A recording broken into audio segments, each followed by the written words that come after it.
Ever wondered what makes the legendary Miss Geico racing boat tick? Let's dive into the electrifying world of Miss Geico, the high-performance machine sponsored by the insurance giant, Geico, famed for its incredible speed and eye-catching design. This isn't just a boat, it's an icon. First up, let's talk specifications. Miss Geico boats are built for speed. They're often powered by powerful engines, sometimes multiple ones, capable of producing thousands of horsepower. This power is crucial for their incredible performance on the water.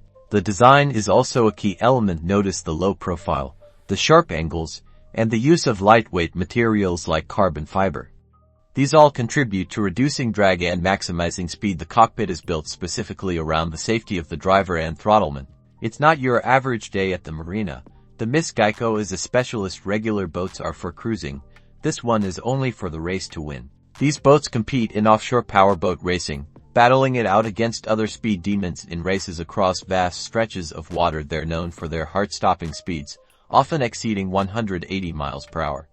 The Miss Geico team is always working on making their boats travel faster and safer. Simply put, Miss Geico represents the ultimate in marine performance, marrying high technology with thrilling races. To learn more, check out the links to Miss Geico official website. Don't forget to subscribe. Thanks for watching. #Miss Geico #racing boats.